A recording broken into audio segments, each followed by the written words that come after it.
Sziasztok!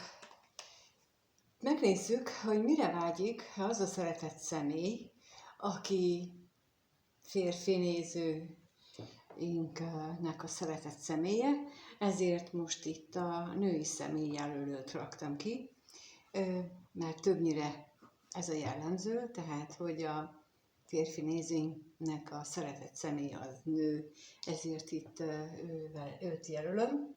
Úgyhogy most ebből a szemszögből nézzük meg. Már régen volt, a múlt héten nem volt, akkor a jelentkezőknek, akik ingyen jelentkezőknek, nekik végeztem az ajándék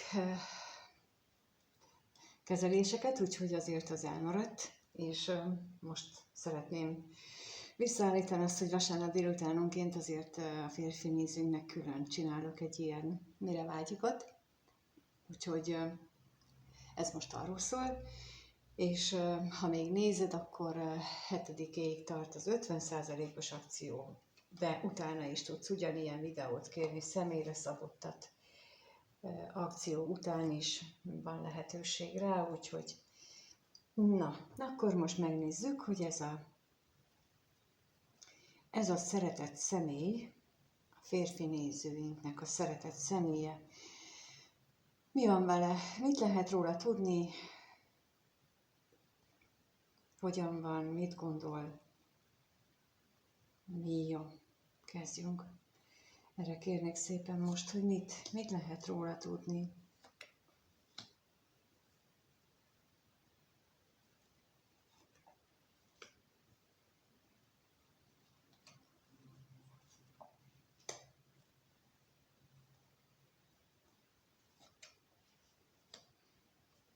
Nos, lehetséges, hogy ő egy kapcsolatban lévő valaki, akinek egyéb vágyai is vannak, nem csak a kapcsolatában, hanem azon kívül is vannak vágyai.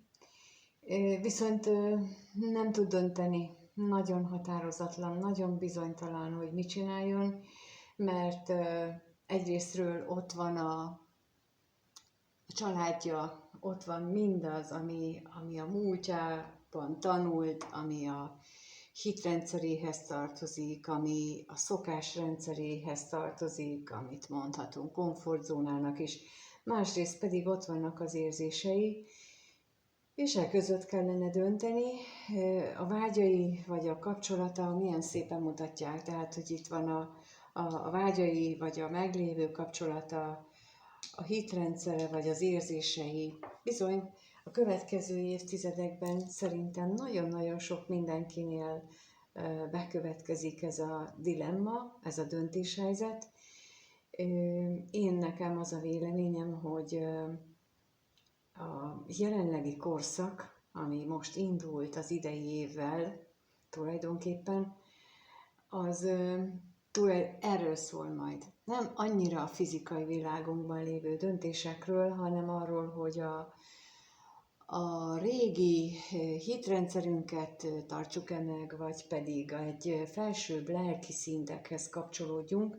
És itt tulajdonképpen, amikor az érzéseket említjük, nagyon sok esetben ott valójában egy egészen más búvik meg, a lélek is ott van. Tehát amikor a lélek elkezd elégedetlenkedni, az azt jelenti, hogy az életfeladatunkat nem a terv szerint csináljuk, mondjuk így.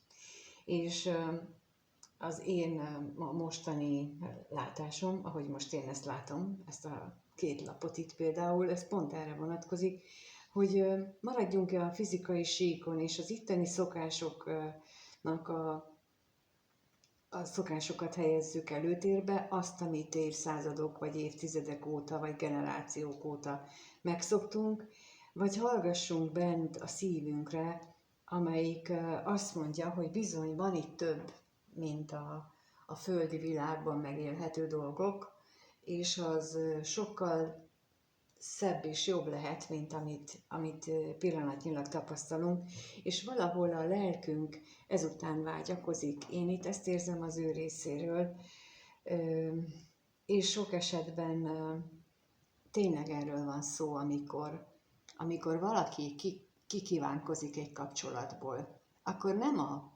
nem kifejezetten azzal van baj, hogy azzal a társal, akivel együtt élt, az teljesen elviselhetetlen. Az is előfordul ritkább esetben, de általában véve arról van szó, hogy a sors feladata az egészen más az illetőnek. És eddig nem tudtuk mi ez, eddig ez mindig el lett nyomva, és tulajdonképpen azért jutottunk most ebbe az energiákba, illetve azért kapjuk ezeket az energiákat, hogy az őseinknek ez az elnyomása, tehát a lélek hangjának az elnyomását most éppen ideje lenne már kompenzálni, és úgy látom, úgy tudom, úgy tanulom, úgy kapom a segítőktől, hogy bizony ennek eljött az ideje. És itt ezt látom ennél a személynél is, ennél a szeretett személynél, hogy ő egy ilyen állapotban van, ezzel küzd. Úgyhogy ha te a kedvese vagy számodra ő egy kedves személy, akkor ilyen megközelítéssel figyeld az ő tetteit, vagy szavait, hogy bizonyos esetekben ő maga sem tudja, hogy miért van ott, ahol van, miért ragaszkodik ahhoz, amihez ragaszkodik, mire vágyik tulajdonképpen néha pontosan nem is tudja, csak azt tudja, hogy ami van, az nem jó. És nagyon fontos ezt megértenünk, hogy nem a földi síkon van a probléma. Nem ezzel van. Nem azzal van, hogy itt megkapjuk-e a lehetőségeket, vagy amire vágynánk, hanem a másik síkról, amit nem tudunk, nem látunk, illetve tudhatunk és láthatunk, ha nyitottak vagyunk rá, és nem akarjuk elhesegetni. De ti, akik itt vagytok, azért ti erre nyitottak vagytok, különben nem lennétek itt. Na, akkor most megnézzük azt, hogy mire vágyik ez a szeretett személy, mit szeretne maga mögött hagyni, a hazugságokat, a hazug szokásokat, és szeretne, hogyha a reményei teljesülnének. Szóval ez a vágya, hogy amit ő most úgy él meg, hogy azok hazugságok, hazug szokások, azokat hátrahagyja. Én amikor ebben az időszakomban voltam, hát jó sok évvel ezelőtt, akkor azt úgy fogalmaztam meg, és teljesen tudattalan állapotban voltam, hogy én nem akarok már többet maszkot hordani, én nem akarok másoknak megfelelgetni, és úgy viselkedni, ahogy ők akarnak. Én szeretném megélni azt, ami nekem ami én vagyok. És itt most ezt érzem ezekből a lapokból, ugyanezt illetve ez is jött be, annak az időszaknak egy jelenete érkezett most nekem, mint segítői segítség, tehát a segítőimtől a segítség, hogy ez ugyanaz az érzelem, mint ami akkor volt bennem, ugyanaz a hozzáállás, az, amire vágyik, hogy már az nem akarja tovább, elég volt. És ebben tulajdonképpen nagyon, nagyon sokan, szerintem mindenki úgy 45 éves kora, és azt követően meg biztosan érzi ezt a feszítést, aki nagyon más úton jár, mint ami neki el van rendelve, az érzi ezt a feszítést, csak megpróbálunk nem tudomást venni róla. Én is megpróbáltam, nem volt jó. Mármint az eredmény. Győztek, mármint az égiek, és én meg nem győztem. És a bíró, megnézzük, hogy a bíró mit bizonytalankodik itt. Mit bizonytalankodik, vagy döntésképtelenkedik? Hát persze, mert fél. Mert hogy mit fognak szólni, mert egyébként ez nem csak a mit fognak szólni, hanem az is, hogy amit az előbb mondtam, hogy a generációk óta meglévő elvárások, szokások, ahogy a dédapáink vagy nagyapáink idejében, sőt még a szüleink idejében sem volt annyira elfogadott a vállás, hát az meg végképp nem, hogy házasság nélkül élünk együtt, az aztán teljesen ismeretlen volt, tehát bizonyos családokban, bizonyos közösségekben ez még mindig nagyon-nagyon-nagyon erős.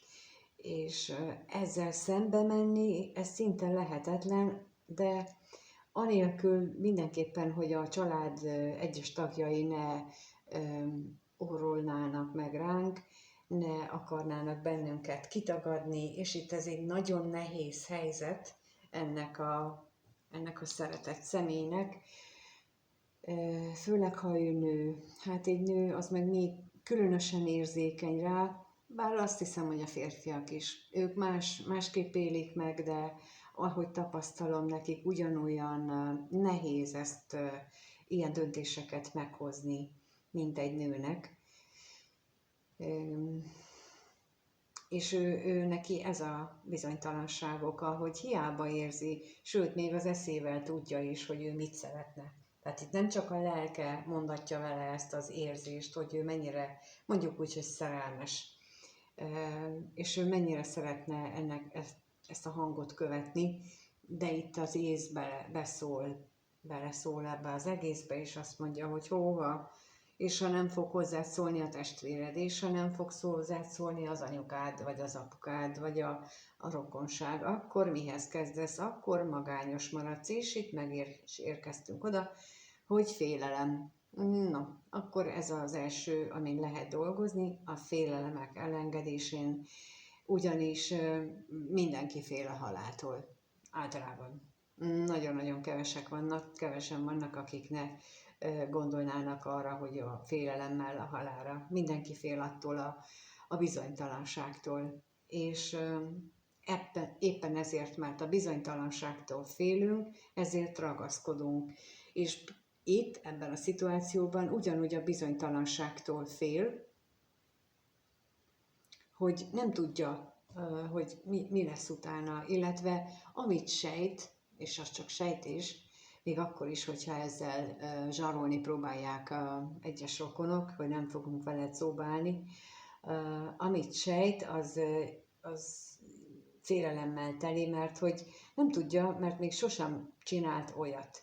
Viszont ha azt tudjuk, hogy az az út, amire nekünk hívásunk van, amit a szívünkben érzünk, az eleve kijelölt út, akkor ahhoz az úthoz megvannak hozzá a segítségek, hozzá vannak rendelve a segítségek. Persze, lehet, hogy nem úgy, ahogy mi gondoljuk, de mindenképpen van segítség, és ugrani kell.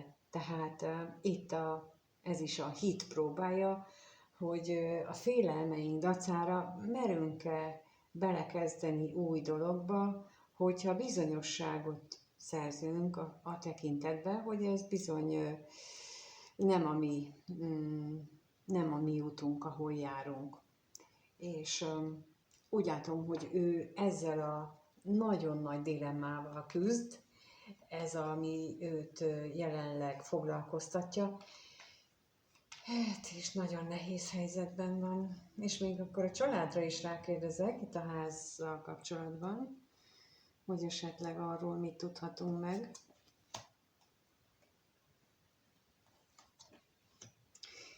Igen, tehát itt ez a két lap azt mutatja nekem, hogy bizony itt egy olyan horderejű döntést kell neki meghozni, amiben benne van, ahogy szoktuk mondani, hogy benne van a pakliban az is, hogy el kell veszíteni egy-egy családtagot, és ez lehet valós, és lehet ilyen képletes is. ahhoz, hogy a hitünk megtaláljuk a hitünket. Illetve úgy is nézhetjük, hogy a földi mindennapi szokásainkat nézzük, vagy pedig hajlandók vagyunk a lélek útjára rálépni. És nem tudjuk például, amikor egy ilyen szituáció van, hogy vagy egy szerelmes kapcsolatban, el sem tudjuk képzelni, hogy ez igazából egy sokkal-sokkal többről szóló dolog, mint hogy van egy szerelmünk, és hogy akkor az miért olyan döntéshelyzeteket hoz elő. És ha te itt vagy és nézed, akkor neked is lehetnek ilyen döntéshelyzetek, csak legfeljebb nem ilyen nagyon látványosak, nem ilyen nagyon kicsúcsosodóak, és ezeket lenne célszerű végig gondolni, mert ha nem most, akkor később, vagy már esetleg túl vagy rajta, és akkor a szerencsések közé tartozol, de ezen érdemes elgondolkodni, mert hogy ő neki egyértelmű, hogy mély érzései vannak, viszont ütközik az érzései a hétköznapi valóságával. És akkor megnézzük, hogy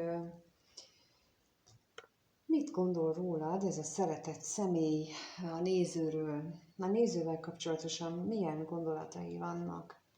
Milyen gondolatai vannak ennek a szeretett személynek a nézővel kapcsolatban? Mit gondol róla? Mit gondol?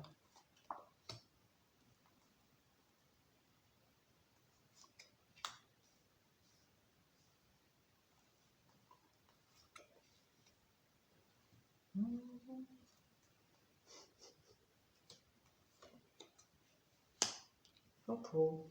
Hát lehetséges, hogy anyagi akadályok is vannak, vagy pedig nagyon nagy akadályok vannak. Egyeseknél azt hiszem anyagiak is közrejátszanak.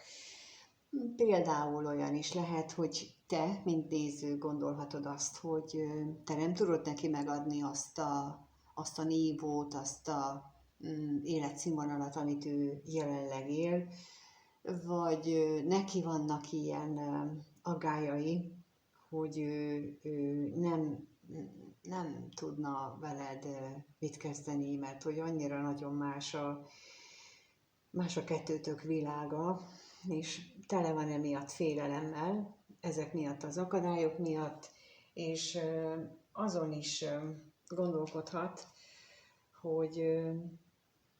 hogy te mit gondolsz róla. Úgy látom, hogy bizonytalan benned is, a te hozzáállásodat illetően. Na de akkor megnézzük, hogy mit jelent itt a gondolat.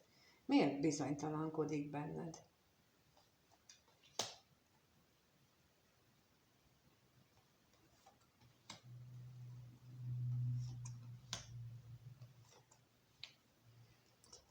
Lehetséges, hogy nem mondod el egyik opció, hogy nem mondod el neki a gondolataidat, és ezzel ez bizonytalanítja el, hogy nem ismeri, hogy te mit gondolsz vele kapcsolatban, nem ismeri azt, hogy ő számíthat-e rád, nem tudja azt, hogy ő egyedül van-e, egyedül kell-e elindulni azon az ismeretlen úton, amit az előbb láttunk, vagy esetleg támaszkodhat-e rád.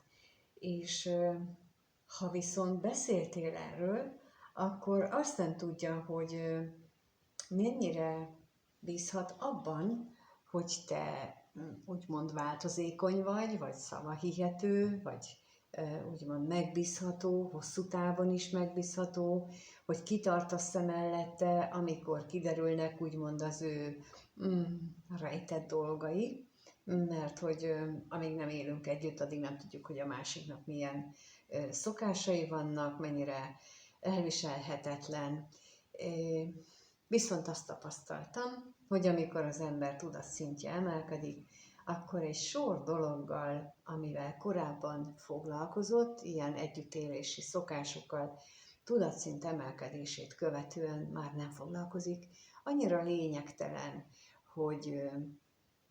hogy most a fogkrém tubusa az föl van-e tekerve, vagy nincs föltekerve, hogy most már megint nekem kell mosogatni, vagy nem én mosogatok, az legfeljebb a másik személynek lehet probléma, de ha ő is egy magasabb tudatszinten van, akkor még csak eszébe sem jut egyiknek sem, hogy gondolkodjanak rajta, hogy most ki és mit csinál, mert annyira természetes, hogy érzik a másikat.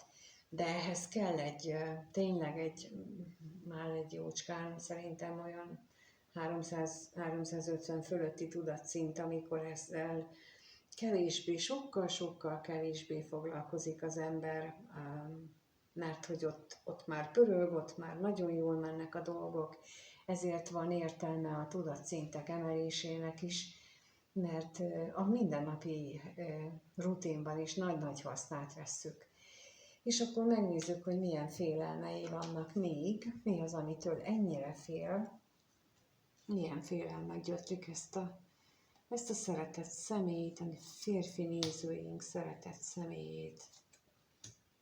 Hopp, hopp, hopp, hopp. És itt, amit az előbb mondtam, itt megint megerősítés, hogy most mit ígértél? Ígértél-e? Betartod-e az ígéreted?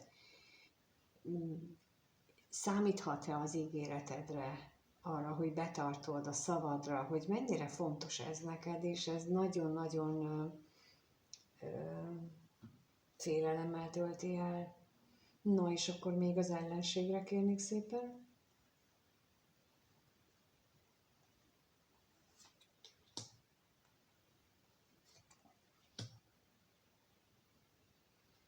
Mert ő benne biztos, hogy már hegynyire nőtt ez a akadály, ami ahogy a nő megéli, hogy köztetek olyan, vagy veled kapcsolatosan úgy éli meg, hogy a köztetek lévő kapcsolatot rengeteg minden akadályozza, és már egy hegy az, ami közétek áll.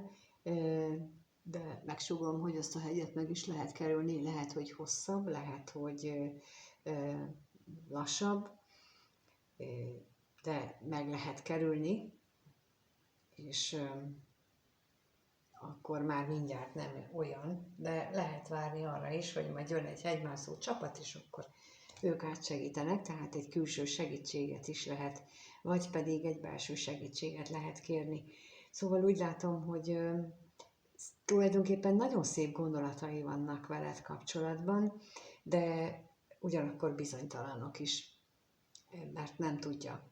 Úgyhogy ha ehhez nagyon hasonlít a te helyzeted, akkor célszerű elgondolkodni azon, hogy az ő bizonytalanságára mondjuk úgy, hogy rákérdezel, és az is fontos, hogy utána te beavasd, vagy elmond. És én azt képviselem, vagy abban reménykedem, hogy sikerül ezt így megértetni, vagy elfogadtatni másokkal is az én gondolatomat, hogy amit már többször is mondtam, hogy nagyon fontos, hogy így őszintén elmondjuk, és azt, ami bennünk van. Én akkor is, hogyha ott van a kudarc lehetősége, hogy a másik visszautasít, és azt mondja, hogy hülye vagy.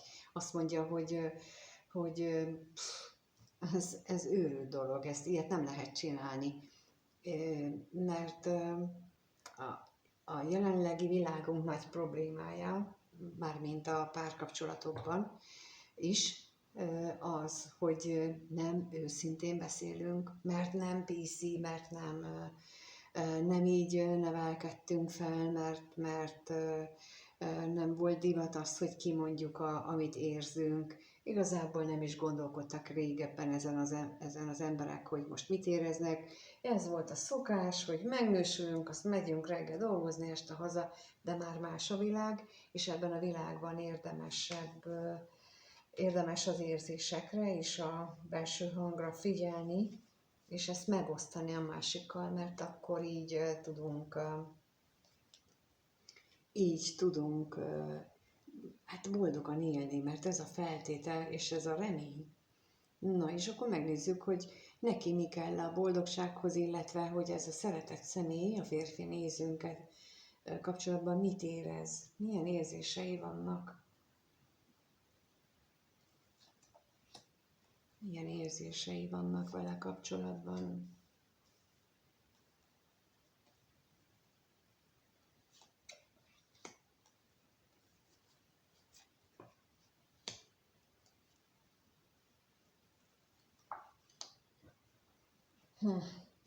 Reménykedik abban, hogy majd a szerencse segít.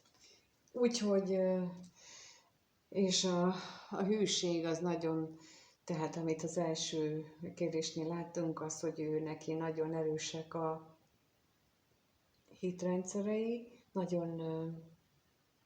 nagyon kötődik ahhoz, nem tud azzal mit kezdeni, nem tudja magától lebontani, úgy látom. Ellenségre kérnék szépen.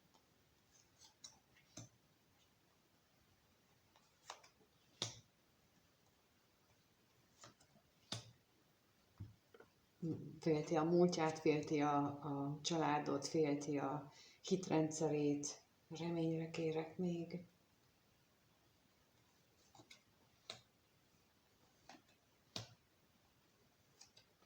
Megint a csoda, hogy talán történik valami csoda, és akkor esetleg a köztetek lévő távolság, mert ha nem vagytok együtt most, akkor az mondjuk így, hogy felfüggesztődik, és lehetőség lesz együtt örülni, együtt örvendezni, együtt lenni egy kicsit, és az utazásra is kérnénk.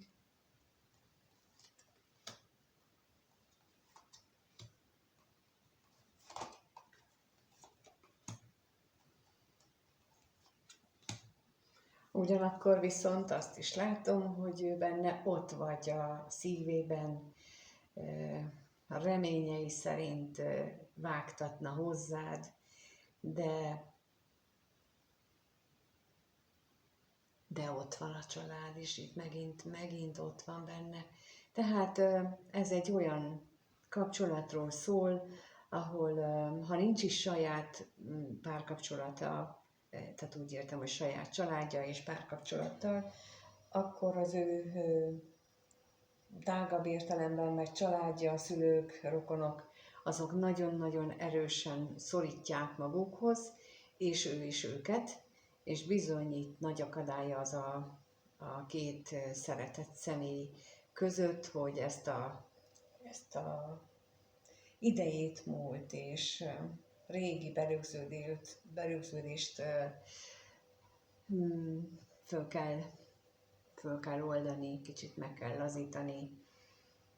És ilyen bizony nem egy mai csirke vagyok, vagyis nem egy tegnapi, hanem egy tegnapi, vagy inkább tegnap előtti, és azt gondolom, hogy ennek eljött éppen az ideje, hogy ezen kell változtatni, mint ahogy a legelsőnél mondtam, hogy ott is már éreztem ezt, hogy ő benne ez túlságosan erős, és itt ezt a döntést kell mindenkinek meghozni, hogy meddig marad bent ebben. Ebben vagyok én kicsit olyan uránuszi, ilyen kicsit rendbontó, ilyen kicsit abszolút másképp gondolkodó, ugyanakkor végtelenül tisztelem a múltat, tisztelem a gyökereinket. Én például a magyar nyelvet azt nagyon felzaklat, amikor látom, hogy hogyan használják, és hogy nem akarják megtanulni meg ezt a Google és az egyéb nyelvhelyesség ellenőrzőknek a kifejezés módját használják, ami nagyon-nagyon nem magyaros, és rögtön fel lehet belőle ismerni, hogy ezt milyen vagy ki csinálta.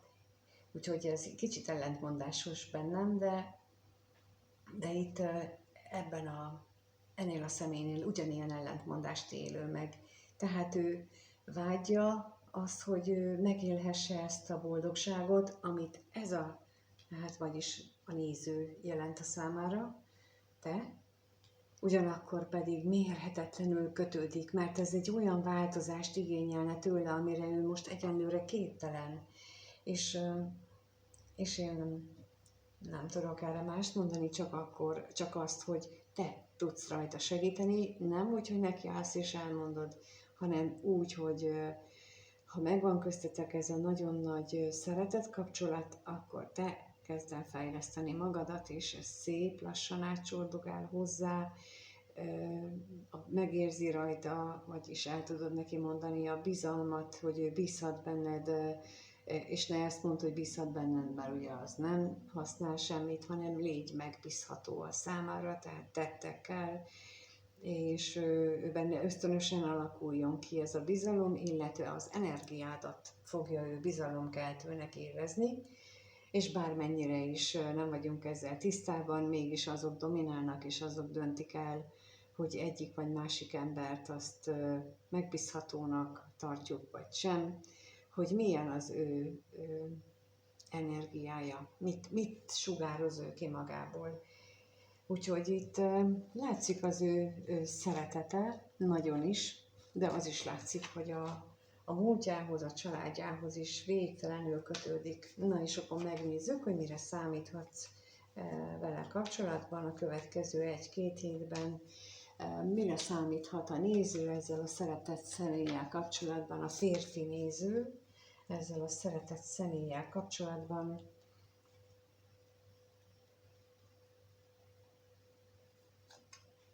Mire számíthat?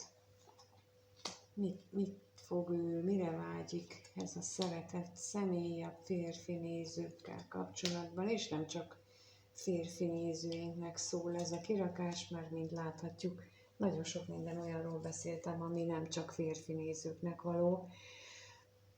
Hát, megmarad benne a szomorúsága, azt hiszem, megmarad benne a vágyakozás, és akkor itt a tolvajra kérnék szépen, hogy mi az, amit ő maga mögött szeretne hagyni. Hát, nem biztos, hogy a remény. Aha. Azt szeretné maga mögött hagyni, hogy ne abba lássa már a reményt, hogy a házasság megadja neki azt a biztonságot, amire ő vágyik, hanem hogy legyen egy kicsit több önbecsülése, egy kicsit több nagyobb önértékelése. Na, ebben is tudsz neki segíteni. Ebben viszont azzal, hogy dicséred, ezzel, hogy na, ezt lehet szavakkal is, és tekintettel és minden más testbeszéddel kifejezni. Úgyhogy itt ez hajrá! A veszteségre kérnék szépen.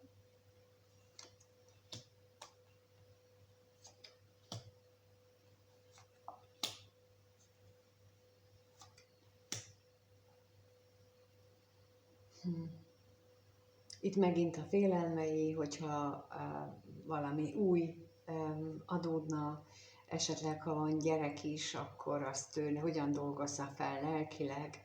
Itt megmaradnak neki ezek a félelmetes gondolatai, a döntésképtelensége, a szomorúsága, és akkor a szomorúságra kérnék szépen.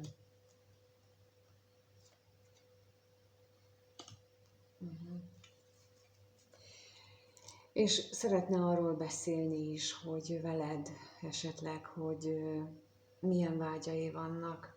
És akkor itt, amit mondtam az elején, hogy meg kell nyílni.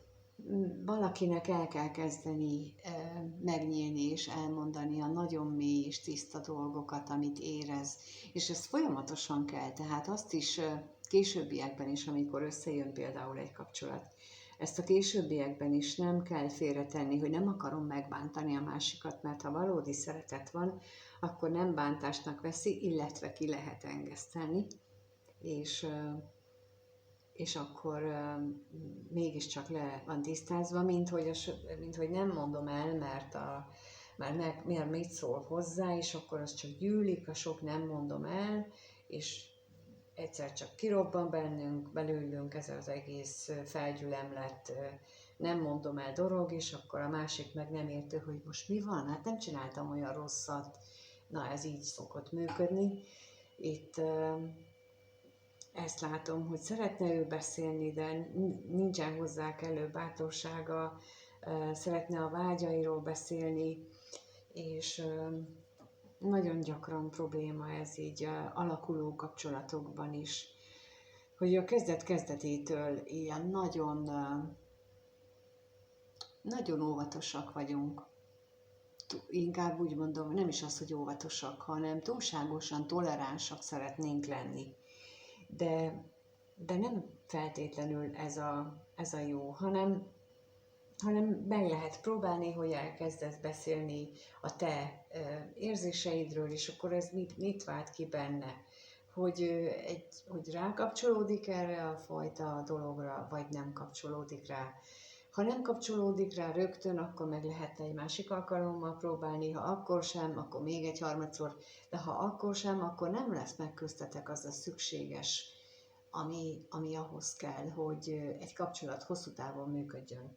Mert anélkül, hogy nem tudtok őszintén, teljes nyíltsággal beszélni, anélkül nem fog menni egy kapcsolat sem. Úgyhogy ezt látom most ebből a kirakásból, így a női fél részéről, ő most ilyen, hát nehéz, úgymond nehéz energiákkal küzd, de amellett rendkívüli módon figyel rád, és ott vagy a szívében. Ez határozottan látható volt eddig is.